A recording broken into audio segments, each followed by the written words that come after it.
Olá, o Senado aprovou a proposta de emenda à Constituição que adia as eleições municipais de 2020, a princípio de outubro para novembro, mas naquelas cidades onde a pandemia ainda for um problema sério de saúde pública, possivelmente até dezembro de 2020. Para falar sobre isso, a gente recebe aqui no programa Argumento o senador Everton Rocha, do PDT do Maranhão. O senador foi o relator dessa matéria, autor do texto base aprovado pelos pares. Senador, muito obrigada por conversar com a gente. Como é que o senhor avalia o resultado aqui? O Senado chegou com essa proposta de emenda à Constituição aprovada. Eu sei que o senhor teve muitas reuniões, inclusive durante o final de semana. A gente viu autoridades do Tribunal Superior Eleitoral também dando seu parecer a respeito. Essa solução é a melhor solução? Olha, mais uma vez eu cumprimento aqui todos os telespectadores desse programa que já é um sucesso, o Argumento. E nada em nenhum local melhor do que aqui para nós argumentarmos o nosso ponto de vista e defender que o Senado tomou a posição correta, madura, altiva e que poderia se tomar para o momento. O presidente Davi Alcolumbre atendeu o convite, a convocação das autoridades sanitárias, das pessoas que estão falando pela vida, que estão falando em defesa da nossa população, e o Tribunal Superior Eleitoral, convencido de que não tinha como realizar a eleição dia 4 de outubro, pediu que se estudasse dentro do campo e do momento e do espaço adequado e correto que é o da política, no Congresso Nacional, se discutir qual seria essa data num período aí entre novembro e dezembro. Nós deliberamos quase pela unanimidade, quase. Nós tivemos quase 70 votos, foram 67 a favor, um quórum altíssimo. Isso mostra a responsabilidade que os senadores estão tendo com esse momento. Nós não votamos aqui para tomar uma decisão política. A nossa decisão foi, repito, com a agenda da saúde, com a agenda aí que nós estamos enfrentando, infelizmente, essa crise sem precedentes da pandemia.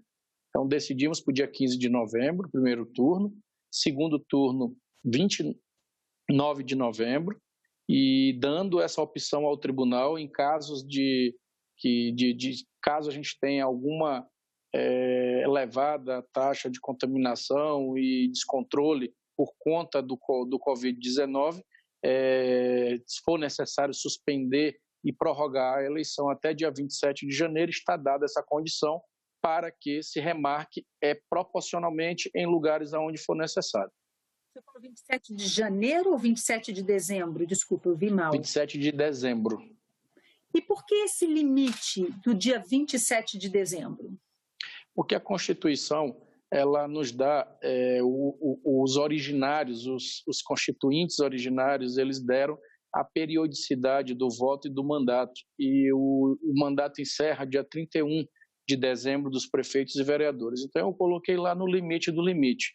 Nós não podíamos botar depois do dia 1º de janeiro, porque isso implica em um ato anticonstitucional que não foi combinado, que não foi conversado, e então não estava na pauta. Então, a pauta foi a data da eleição dentro do prazo constitucional, que são os mandatos dos atuais prefeitos e vereadores.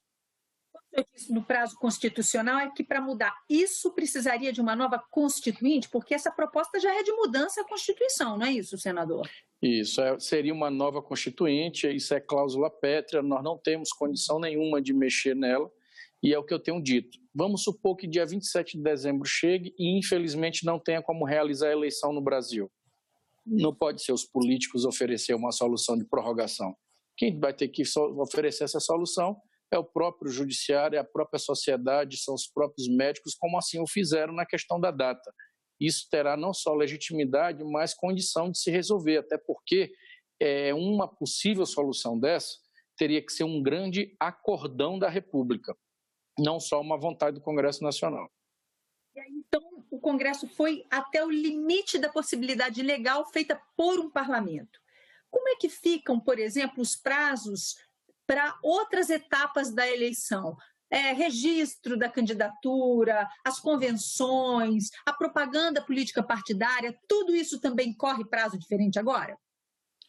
Tudo corre prazo diferente, tudo que está por vencer depois de aprovado na Câmara e promulgada a PEC, a partir da data que for promulgada, o que for a vencer está arrolado o prazo. Então, se eu empurrei 42 dias a eleição para frente, então empurra-se as convenções, o prazo de vedação para poder prefeito assinar convênio, poder participar de inauguração de obra, prazo para registro, prazo para início de campanha. Mas, assim, a campanha propriamente em si, houveram até alguns meios de comunicação que informaram de forma errada. É importante as pessoas terem a clareza que não foi aumentado prazo nenhum. Prazo de internet, de campanha é o mesmo, prazo de TV e rádio são os mesmos. Nós não fizemos nada que alterasse a legislação eleitoral, a lei eleitoral e também nada que fosse desejo de muitos no que trata a questão da reforma política. O que nós fizemos foi apenas remanejar prazos proporcionalmente ao que foi empurrado para frente. Senador, no caso da propaganda político-partidária em rádio e televisão, que é sempre motivo de discussão, polêmica, parlamentares que são favoráveis à diminuição dessa campanha, do uso desses recursos para outros fins ou até para o combate à Covid, como é que ficou isso no final?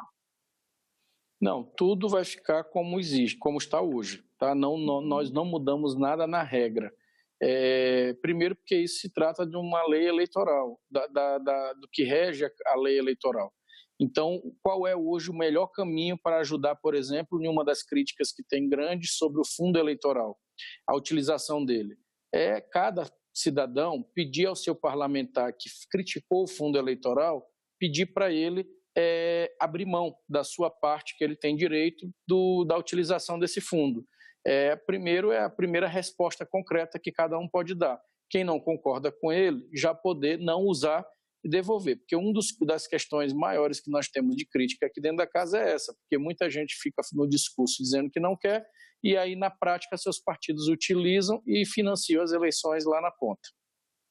Senador, no caso da emissora de televisão, pode acontecer de em uma cidade a campanha eleitoral e, portanto, o tempo de televisão naquele município ser durante um período, e em outro município onde a situação seja em outro local, seja outra campanha em outro período. O senhor sofreu pressão por parte das emissoras, por exemplo, em relação a isso, já que isso desorganiza um pouco as grades nacionais?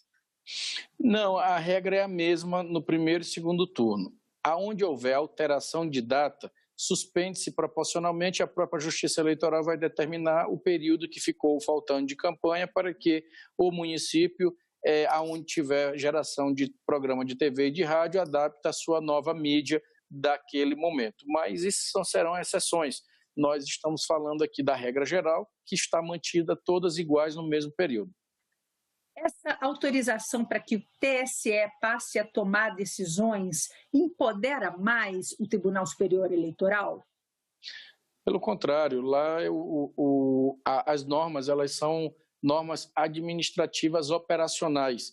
Então, por exemplo, não tinha sentido eu colocar numa PEC horário de abertura de urna. Isso é da operação, porque o município que não tiver nenhum caso de Covid-19 estiver funcionando normal, ele pode abrir 8 da manhã e fechar 5 da tarde. Já um local que está mais complicado, e eles vão trabalhar, incentivar, na verdade, porque isso não é forçado na legislação, mas dizer, olha, você que tem acima de 50 anos, vá logo 7 da manhã votar, porque até 10 horas você é prioridade. E você que tem abaixo de 40, só vá votar depois de meio-dia. Vai haver, eles estão fazendo a conta proporcional no número das nossas faixas etárias de eleitores do Brasil para saber qual é os horários que eles irão incentivar aí. Por que eu estou falando incentivar? Porque se o eleitor chega lá, ele tem 63 anos de idade, com a sua esposa, vai votar, e aí ele mora com um filho, o filho mora com ele, ou sobrinho, ou alguém de 30 anos. Esse rapaz de 30 anos não pode ser impedido de votar, e eles aproveitaram a carona para ir junto à família. Então, claro que ele vai votar.